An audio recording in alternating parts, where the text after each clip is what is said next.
no livro dos Romanos, epístola de Paulo à igreja em Roma, não a igreja católica, mas a igreja de Cristo em Roma, capítulo 16, versículos do 25 ao 27. Romanos, capítulo 16, versículos do 25 ao 27, o tema do nosso estudo nesta manhã, a graça revelada. Romanos, capítulo 16, versículo 25, que diz assim: palavras do apóstolo Paulo. Ora, aquele que é poderoso para vos confirmar segundo o meu evangelho e a pregação de Jesus Cristo, conforme a revelação do mistério guardado em silêncio nos tempos eternos, e que agora se tornou manifesto e foi dado a conhecer por meio das escrituras proféticas, segundo o mandamento do Deus eterno, para a obediência. Então guarde essa palavra: o evangelho, ele é para ser algo na nossa vida, fonte de obediência. Então, para a obediência por fé entre todas as nações, ao Deus único e sábio, seja dada glória por meio de Jesus Cristo, pelos séculos dos séculos. Amém. Amém. Essa palavra abençoe e fale a cada coração. Vamos então orar, vamos pedir ao Pai revelação no nome de Jesus. Pai Santo, Pai bendito, mais uma vez louvamos e engrandecemos ao Teu nome. Obrigado, meu Pai, por esta oportunidade, porque nesta manhã chegamos a esse lugar de paz, esse lugar tranquilo, esse lugar de obediência. E esses próximos minutos sejam realmente minutos de revelação, onde nós possamos ouvir a Tua voz. E que quando nós sairmos daqui, Pai, sairmos verdadeiramente transformados e renovados pelo Teu poder. Então, Pai, fala-nos segundo o Teu querer, fala-nos segundo a Tua vontade, no nome de Jesus, para a Tua glória. E a igreja de Cristo, igreja abençoada em Deus, diga amém. Amém. Graças a Deus. Meus amados irmãos, nação santa, povo de propriedade exclusiva de Cristo Jesus, primeiramente minha gratidão a Deus, e depois a você por estar aqui nesta manhã, começando esse mês tão maravilhoso, esse mês tão abençoado, e onde, dentro dessa nova visão, dimensão do nosso ministério, da nossa igreja aqui em Cabo Frio, eu preciso fortalecer o altar da nossa igreja, e o meu conhecimento e o seu conhecimento dentro daquilo que a Bíblia chama de evangelho. Não existem vários evangelhos. Nós não estamos falando aqui do evangelho segundo o bispo pastor Marcelo, o evangelho segundo Allan Kardec, o evangelho segundo o Papa Francisco, o evangelho segundo o Espiritismo, ou seja, até mesmo a igreja evangélica.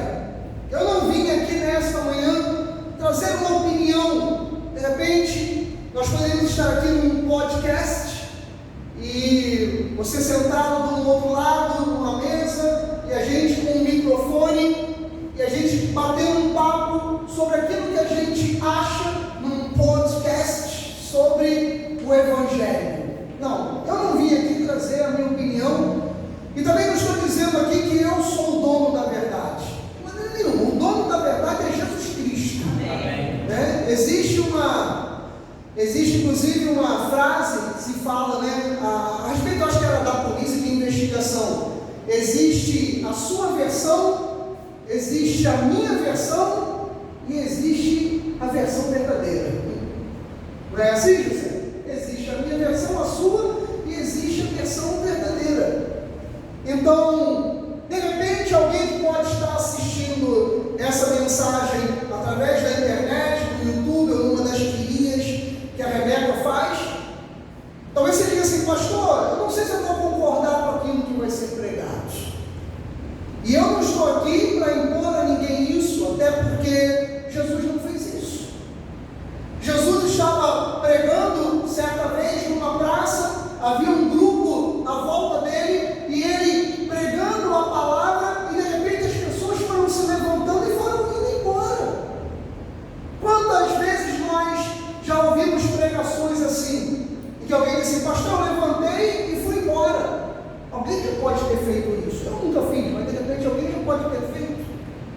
E ali Jesus estava pregando, e as pessoas se levantaram e foram embora. E ali Jesus ficou triste com aquilo, e ele virou para os discípulos e falou: vocês também vão? E eles falaram: não, Jesus. Não, ele falou assim: duro foi o teu discurso. Quer dizer, o evangelho que Jesus estava pregando era duro. Era duro. Eu assisti um outro dia a uma pregação do pastor André Valadão, uma dessas tirinhas igual a Rebeca coloca, né? Acho que foi até no Instagram mesmo. E estava falando: ó, você não está aqui na igreja para massagear o teu ego, você está aqui para apoiar mesmo. Aí eu pensei assim: não, imagina, se às vezes eu falar isso, meu Deus, você não está aqui para você ter o ego massageado, você está aqui para apoiar.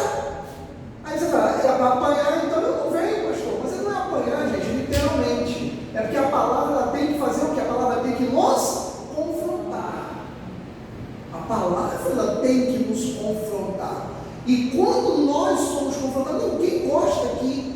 Você pode, eu posso ter olhado hoje para a roupa. Eu já falei para vocês que toda vez que eu vim para a igreja, o pastor Renato tem encrenca com a minha camisa, né?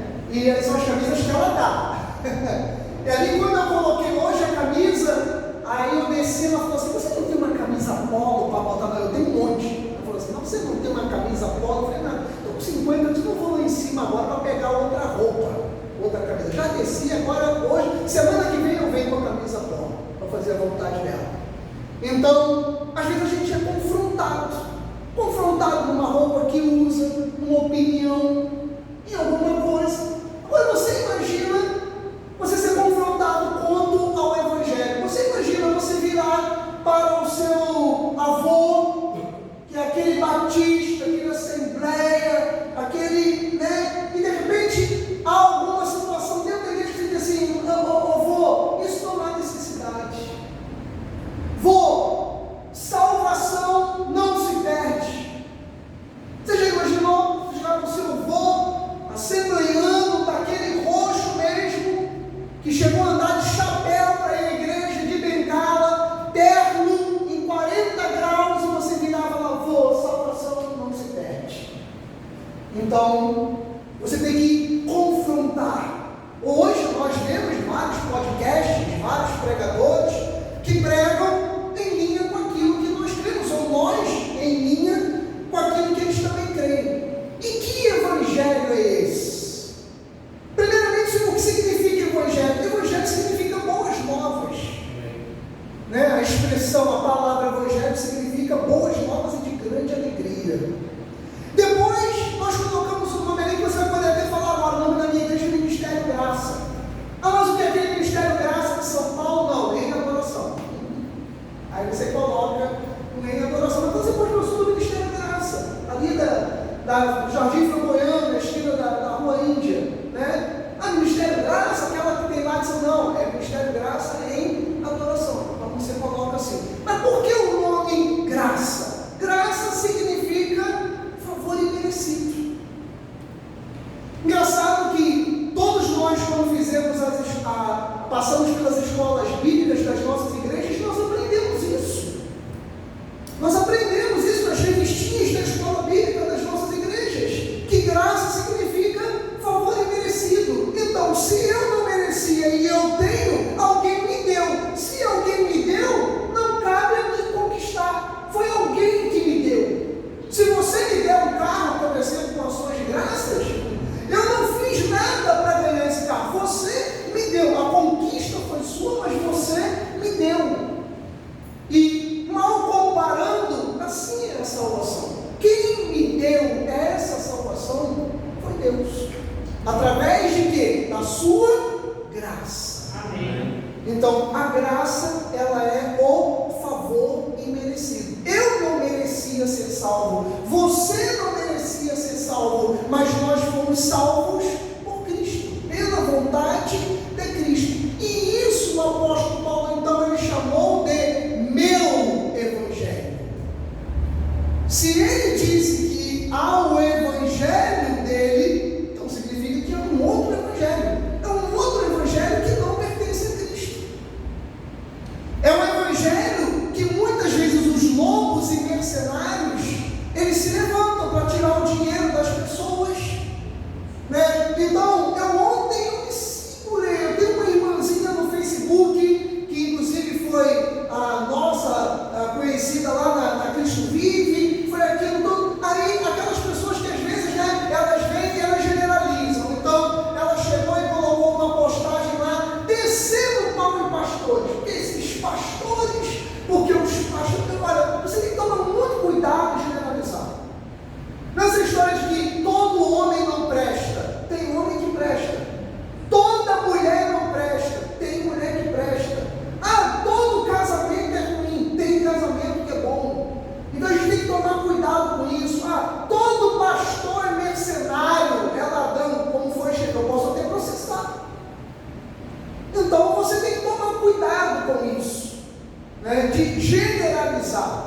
Existe no meio pessoas assim? É claro que existe. Que usam um outro evangelho. Um evangelho que amavam as pessoas, que amavam elas ao mal, né? E ali começam a mover com as emoções para poder o quê? Tirarem benefícios disso. Então esse não é o evangelho que o apóstolo Paulo ele estava ensinando. Então ele diz, aquele que é poderoso para vos confirmar segundo o meu evangelho e a pregação de Jesus Cristo, conforme a revelação do mistério guardado em silêncio nos tempos eternos. Quem já ouviu eu pregar mensagens parecidas com essa, deve lembrar que mistério era esse aqui? Era aquele que Jesus fala lá em João, quando os discípulos vieram ter com ele, e ele falou assim, eu tenho muito mais para vos dizer, mas vocês não iriam suportar ouvir isso agora. Por que, José? Imagina Jesus virar para o ignorante do Pedro, de 1,98 m, por 2 de largura, que era uma coisa rara no meio dos judeus, tem um judeu grande assim, e ele virar para Pedro imenso e falar, Pedro, não só você vai ter direito à salvação, mas até quem está fora de Israel vai ter direito à salvação. Ou Pedro dava uma chapuletada em Jesus, ou ia virar as costas e sair. Porque eles tinham total aversão a quem não era judeu. Então, Jesus falou, olha, Jesus até quis falar, mas quando olhou para o tamanho de Pedro, ele falou assim, aí Jesus falou assim, não, sabe de uma coisa? Eu tenho muito mais a vos dizer, mas eu não vou falar nada agora, deixa para o carequinha, que é Paulo, falar, eu não vou falar nada. Então Paulo veio e falou, para vos confirmar o meu evangelho e a pregação de Jesus Cristo, conforme a revelação do mistério guardado em silêncio nos tempos eternos. O que nós precisamos entender como uma das coisas que estava guardada nos tempos eternos?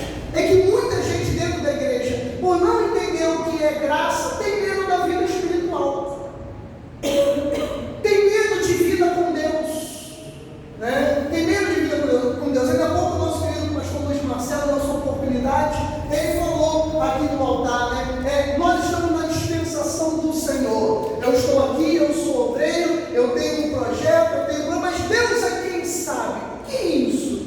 É quando você está dispenseiro, quando você está nas mãos de Deus e fala, Senhor, eu estou aqui para fazer a sua vontade. Porque você compreende o que é a graça de Deus. Então, quem vive na graça tem uma vida de intimidade com Deus, tem uma vida onde vê a vida espiritual como uma prioridade e não tem medo dessa vida com Deus. Se vê perfeito, não porque você ou eu somos perfeitos, mas porque o que Cristo fez é que foi perfeito. Não sou eu e você, repito, não sou eu e você que somos perfeitos. O que Cristo fez na minha vida e na sua vida, que foi perfeito. Eu me provo agora com a palavra em Hebreus, capítulo 10, versículo 14. Porque com o dízimo dobrado, foi isso, gente? Não, foi com a fogueira santa, foi? Não, com uma única oferta, ele aperfeiçoou para sempre. Vai falar isso para o vovô. Fala isso para o vovô. Que você diz para ele assim, olha, vovô, em Cristo nós somos perfeitos. Ele vai dizer, não é não.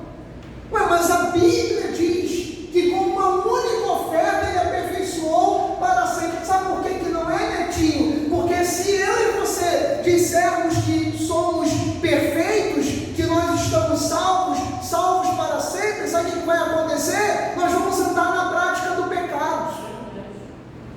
Não é verdade não, Viviane. Sabe por quê? Porque a Bíblia diz depois que quantos estão sendo santificados. Agora é verdade, Viviane. Agora é verdade. Porque as pessoas sem revelação, elas dizem assim, quando você descansa em Cristo, quando você crê na salvação, ele diz assim, você então pode fazer o que você quiser na sua vida. Mas a Bíblia diz que nós somos perfeitos, mas diariamente nós estamos sendo o quê? Santificados. Então, a graça, ela anda ao lado da santificação. A graça, ela anda com uma mudança de vida, senão ela vai se tornar apenas um nome ministério da graça. Deus não quer que nós venhamos conhecer apenas a graça, ou ter o nome graça na frente da nossa igreja. Deus quer que nós vivamos essa graça. Amém. E por isso que hoje Deus me encorajou a falar sobre esse tema, para que a gente possa entender o porquê que continua o nome graça ali na logo, no letreiro da nossa igreja. Para que a graça, ela não seja algo vão na nossa vida, mas a graça ela seja algo real. O sacrifício de Cristo nos devolveu uma vida eterna que o pecado tinha tirado de nós, que Adão tirou de nós. O livro dos Romanos ele fala que por um só homem o pecado entrou no mundo, através de quem? De Adão.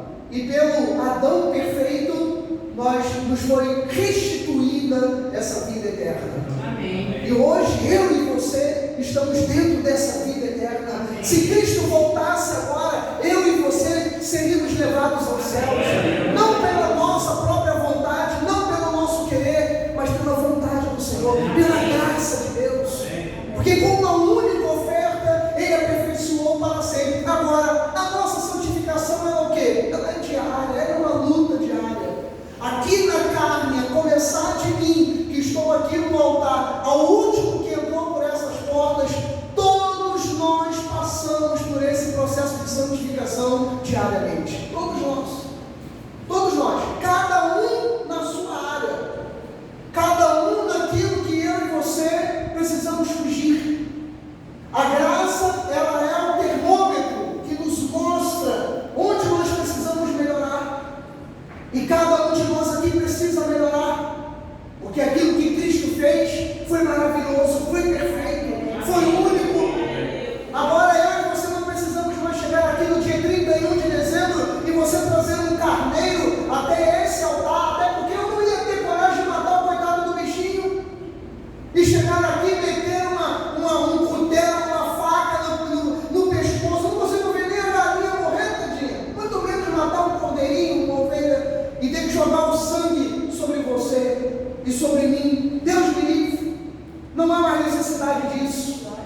Não há mais aqui nessa igreja, que eu sempre expliquei, você está vendo? Não há mais uma cortina aqui, aquele véu das nossas igrejinhas irmãs antigas, ficava aquele véu, aquela cortina. Não há mais aquilo, porque o véu, gente, ele se rasgou de alto a baixo. Agora você me perdoe, eu esqueci de pesquisar, não lembro o nome daquela cordinha que era amarrada, se alguém lembra, o Anderson, os outros irmãos, aquela cordinha que era amarrada no pastor, no sacerdote, porque esse lugar que eu estou aqui é o Santo dos Santos. O lugar que você está aí é o santo, se fosse no tabernáculo, e ali fora, a volta da igreja, são os átrios. Aqui tinha a cortina, para não sair ali da gravação, aqui tinha a cortina, só o sacerdote entrava aqui, e ele tinha uma cordinha amarrada, que se ele morresse aqui dentro quando ele não era digno, ele caía aqui dentro, a cordinha caía, aí tinha que puxar ele, os demais sacerdotes tinham que puxar ele, porque ele morreu aqui dentro. Para tu ter uma ideia, imagina o povo ali, morre, aí quando a corda fazia assim, próximo, aí puxava o sacerdote e o pastor ali de dentro. Então isso aqui é o Santo dos Santos. Quem está aí não conseguia enxergar o que estava aqui dentro, então tinha um véu. Então a Bíblia diz que esse véu rasgou. Hoje você vê o sacerdote aqui e você ainda tem acesso ao Santo dos Santos. Por quê? O sangue de Jesus Cristo fez isso. Amém. A graça de Jesus Cristo fez isso. O sangue dele fez isso. E aí, pastor Marcelo, onde que Paulo continua a falar isso? Aquele famoso texto de Romanos 12. Romanos 12, 2. Não vos conformeis com este século. Você já imaginou o apóstolo Paulo assistindo Big Brother hoje?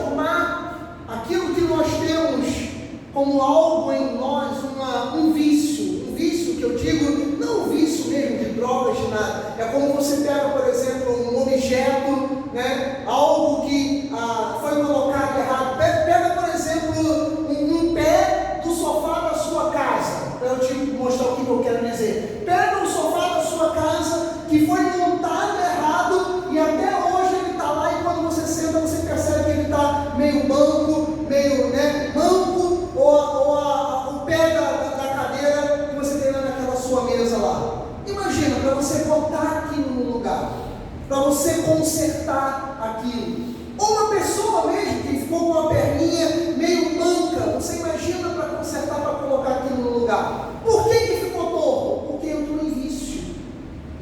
Viciou, né? O pé da cadeira viciou, ele ficou torto. O pezinho dali do irmãozinho ficou meio torto, viciou. Então, para você botar no lugar, ou vai ter que quebrar, ou vai doer. O processo, fisioterapia, é difícil.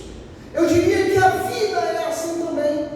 Para a gente consertar os nossos vícios, daquilo que papai e mamãe disse para a gente, que aquilo que era certo, que o santinho que é certo, que aquela concepção de espiritualidade que é certa, que aquela vida que é certa, e a gente foi crescendo com aquilo, até que um dia a necessidade de Cristo chegar e romper tudo isso. Amém. Como Cristo rompeu dentro da minha família, como Cristo rompeu dentro da sua. Às vezes as nossas próprias convicções, nós falamos assim: pastor, o senhor não está pregando nessa manhã para alguém que tem apenas um ensino fundamental, um ensino médio. Pastor, eu sou alguém de nível superior, eu sou alguém que fiz doutorado, eu fiz pós, eu fiz mestrado, eu fiz isso, eu fiz aquilo, né? O senhor não está falando com alguém que é uma pessoa sem conhecimento. Quantas vezes, de repente, nós já falamos assim com alguém, e não é essa a minha visão, eu não quero mudar aquilo que você crê, mas eu quero te mostrar alguém que pode transformar na sua vida, independentemente do que você tenha ou de quem você seja.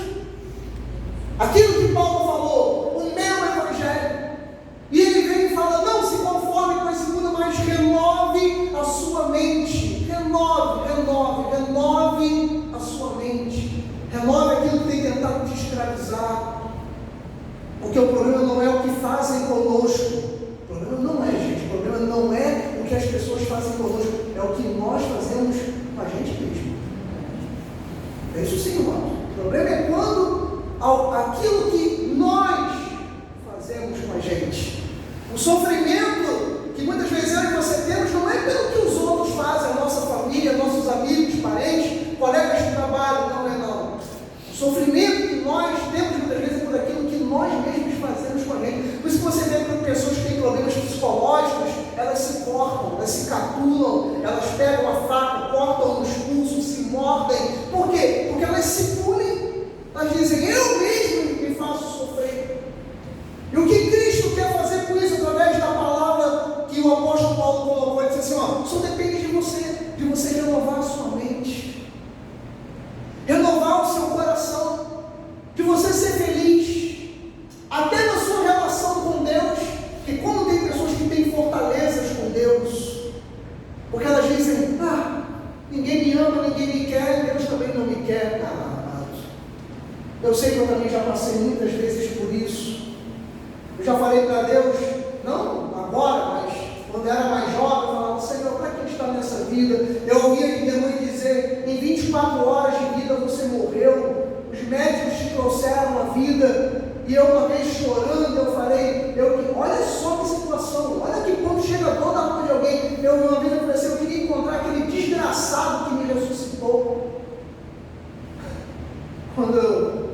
Em 24 horas de vida, quando eu morri, tive aquela parada cardíaca, e minha mãe dizendo, estava deitada lá dentro do hospital, e ela ouviu um médico falar para o outro: não, vamos tentar trazer ele mais uma vez.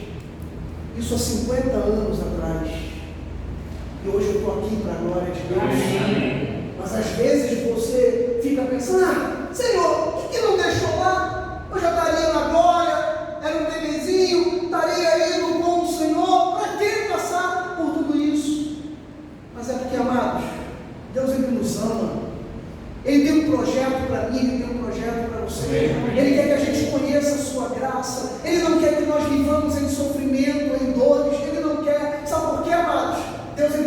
transforma coisas velhas em coisas novas.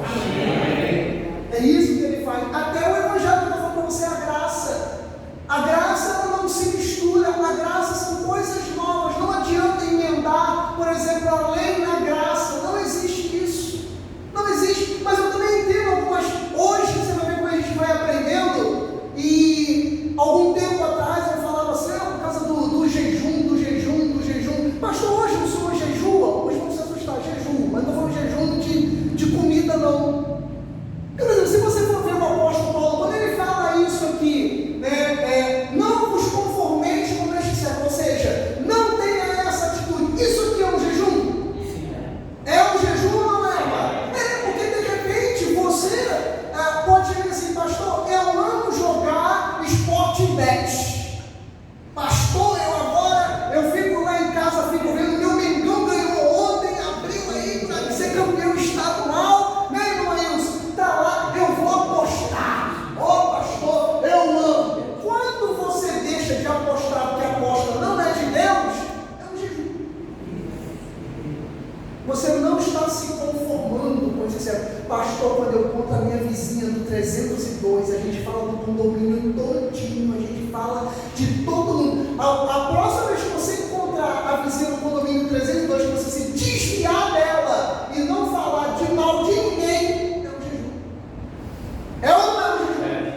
Pastor, e o jejum de comida, meu pastor? Quando todo mundo vai dormir, olha aqui alguém assim, eu espero, Senhor, leva logo Renata de Senhor, em nome de Jesus Cristo, Senhor, leva eles agora. Quando eu vejo a pastor fala assim, estou subindo, eu falo, glória, vai com Deus. Aí vem Gerardo, ora, dizendo, boa noite, pai. Ô filho, boa noite, filho, vá com paz. Vai em paz. Rebeca vem, até amanhã, 12h40, que é a hora que eu pego lá no trabalho, 12h40, vai na paz.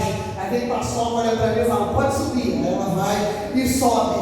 A Paçoca é a cachorra. Aí eu vou lá agora na geladeira, aí eu faço, aí eu abro, aí eu olho, eu falo, tá aqui meu marrom glacê, tá aqui meu docinho, tá aqui meu biscoito. Essa semana eu fiz isso. Aí eu estava com um nervoso, eu falei assim, Senhor, agora eu vou mandar ver tudo isso aqui. Deus falou assim, não, hoje não vai não. Hoje você vai guardar isso aí para mim.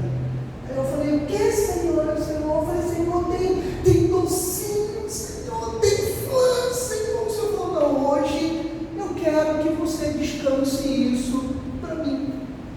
Eu falei, tá bom, Senhor, então eu vou fazer. O que é isso? Às vezes você vai lá para Deus, Senhor, eu estou aqui e eu vou abrir mão hoje alguma coisa para você. Não falei de hora, não falei de nada. Quer ver uma coisa que a gente luta, que eu creio que a maioria aqui é o quê? É o celular. A gente leva até no banheiro, mano. Então eu estou aqui, entra aqui, eu levo até no banheiro. Alguém que alguém aqui leva também. Né? Leva. E às vezes a gente fala assim, Senhor, olha meu Deus, isso aqui está tirando a minha paz. Aqui, Senhor, eu fico disso aqui, eu fico toda hora. Você pode chegar para mim e falar, Senhor, hoje, pelo Senhor, eu vou passar 24 horas semana nessa porcaria. Não falando dos seus negócios, não. Você diz assim, pastor, eu tenho negócios, eu não posso, não estou falando disso, não estou falando de outra. Ficar vendo no Facebook, Instagram, ficar vendo não sei o que, vídeo, pegadinha. Senhor, eu não vou ver isso hoje. Você pode fazer isso. Amém. Há coisas na nossa vida que Deus está requerendo. Paulo fala até sexualmente que você não pode deixar de ter o contato íntimo com seu marido e com sua mulher se ela não permitir. Aí talvez o irmão diga assim, pastor, então fala agora que já está nessa fora de permissão há muito tempo. Pastor, isso aí não é nem problema, isso aí eu fico que ela nem nota, ninguém nota, não tem, isso aí não tem problema nenhum. Não, mas ela tem que notar, ele tem que notar. Então existem algumas coisas bíblicas assim. E antes da gente terminar, eu quero dividir isso aqui com você. Olha só, Lucas 5:33. Disseram-lhe eles, os discípulos de João e assim os dos fariseus, frequentemente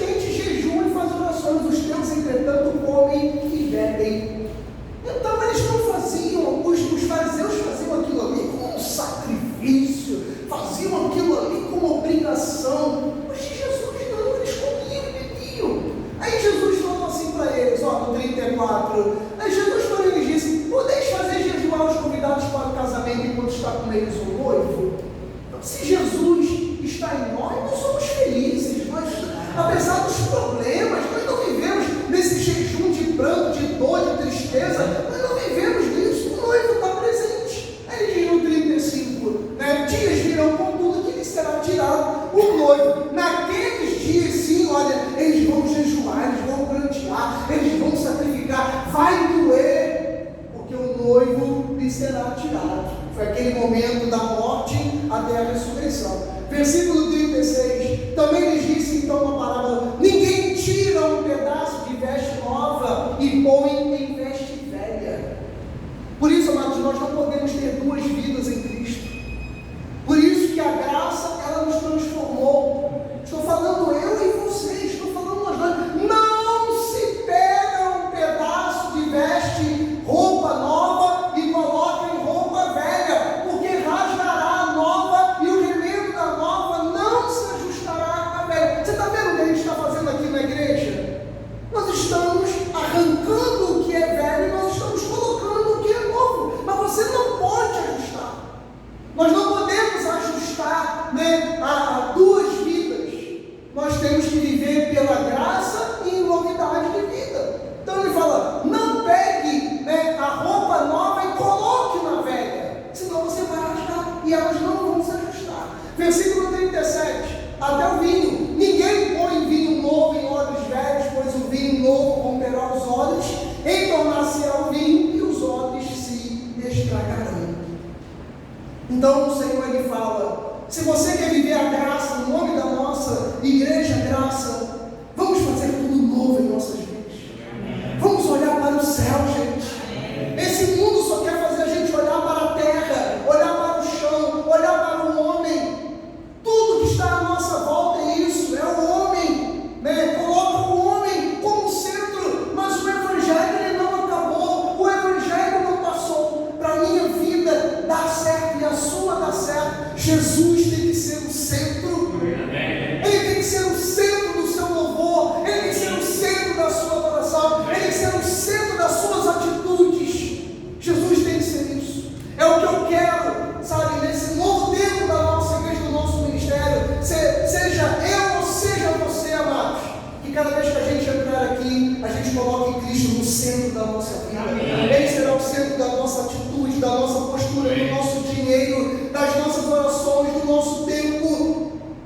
Pastor, como é que eu vou fazer isso? Eu não tenho tempo. Chegou lá no seu trabalho, você coloca o pé no seu trabalho e fala: Senhor, o Senhor já está à frente, será um dia excelente, será um dia maravilhoso. Pastor, mas eu só trabalho com trevas.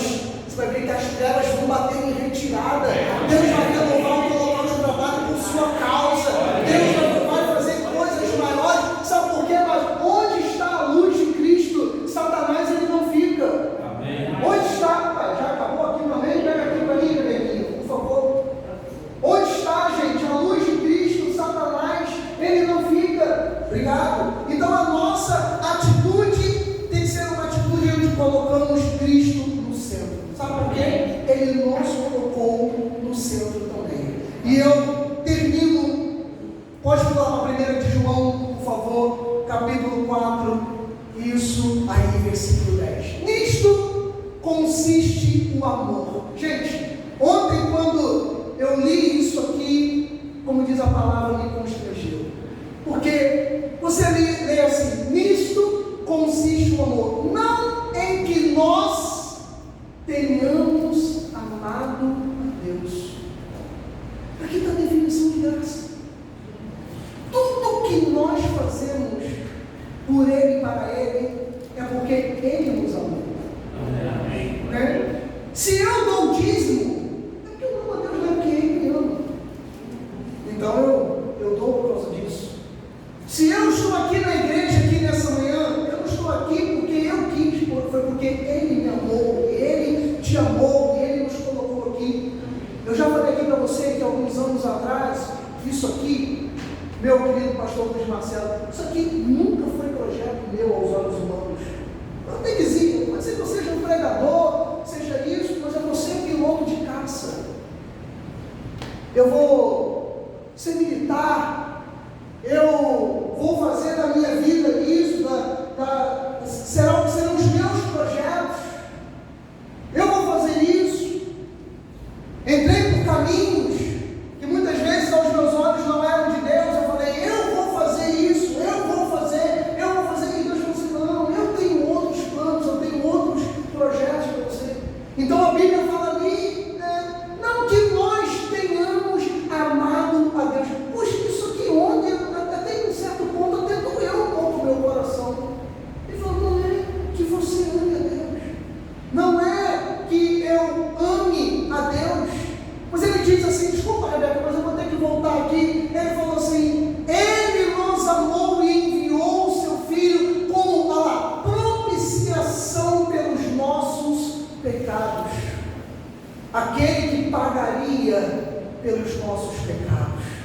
Ou seja, imagina um pai que fala para o filho, filho, não pisa aí, e se você pisar aí, você vai cair e você vai se machucar. Aí o filho virou e falou assim, tô nem aí pegou, foi lá, pisou e caiu. Quando caiu, ele falou, socorro! Aí o pai vai lá, arrisca a vida para salvar o filho. Foi exatamente isso que Jesus fez.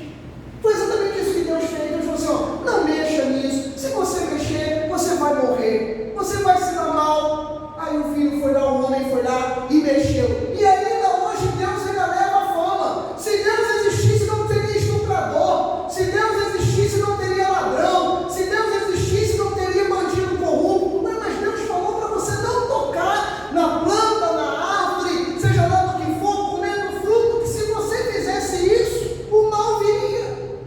Aí o homem foi lá, fez, pagou para ver, e agora ele fala, Deus não existe, porque se ele existisse, nada disso aconteceria. É exatamente o que o pai às vezes fala para o filho, filho, não faz isso, filho, não namora essa pessoa, filho, não entra nesse caminho, filho, nós estamos vendo, filho, não toma essa atitude, não, eu vou tomar essa atitude, eu vou por esse caminho, eu vou namorar essa pessoa, eu vou fazer o que eu quero. Aí a pessoa se dá mal, depois, Deus, se tu existisse, aí Deus vem e fala, aquilo que consiste no amor não que nós tenhamos amado a Deus, na carne, nenhum de nós ama a Deus, se não fosse Ele a nos amar.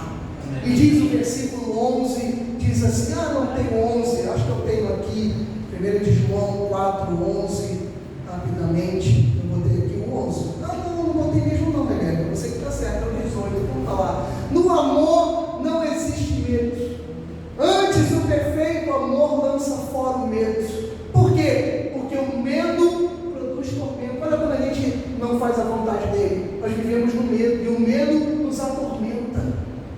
O medo nos atormenta, pelo menos a mim. Quando eu, Marcelo, estou com medo, eu fico atormentado. Eu fico mesmo.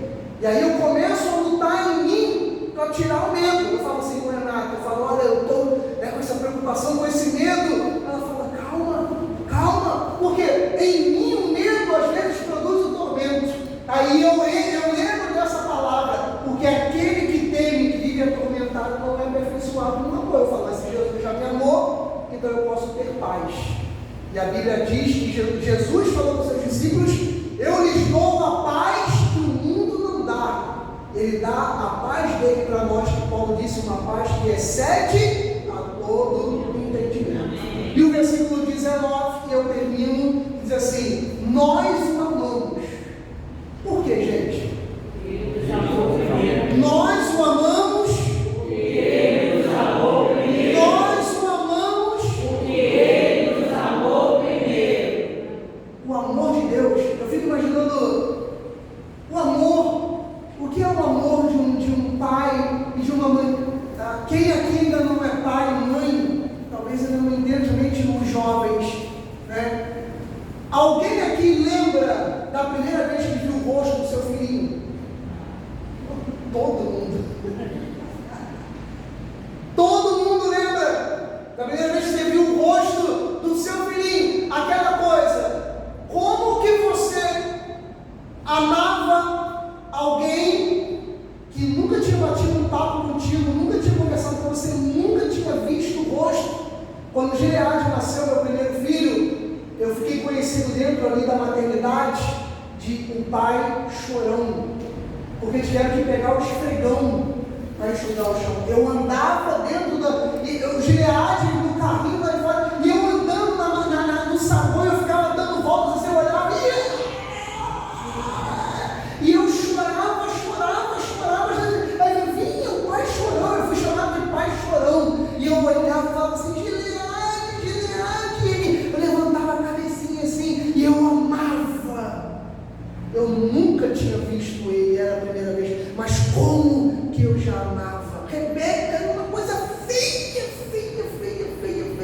e eu olhando lá para assim, parecia um ratinho, um anguzinho vermelho, e eu olhando e falava assim, nossa. Aí ela segurando, a mulher segurando no vidro, aí eu cheguei lá no quarto, a Renata falou, viu a neném? Eu falei, vi, ela é linda. Eu falei, tem saúde? Olha, ela tem saúde, né? Mas essa carinhazinha assim fechada, era uma carinha de joelho danada. Aí eu olhando, eu falei, meu Deus, mas que coisinha feia, gente. Olha que coisa maravilhosa, né? Virou, mas mesmo feia do jeito que era, como eu amei, gente, como eu amei. Eu olhei, e eu nunca tinha trocado um papo com ela, uma conversa com ela, mas quando eu vi Rebeca, eu amei. Eu falei, é feinha, mas é minha, é meu peixinho, é a coisa mais linda da vida. E hoje, realmente, olha que coisa linda que ela é, né? Eu amei. Mal comparando, gente, Deus é assim. Ele te ama do jeito que você é, mas Ele quer te consertar. E a mim também, né? Ele nos ama do jeito que nós somos. Talvez alguém não nos ame, mas Ele nos ama. E nós o amamos porque Ele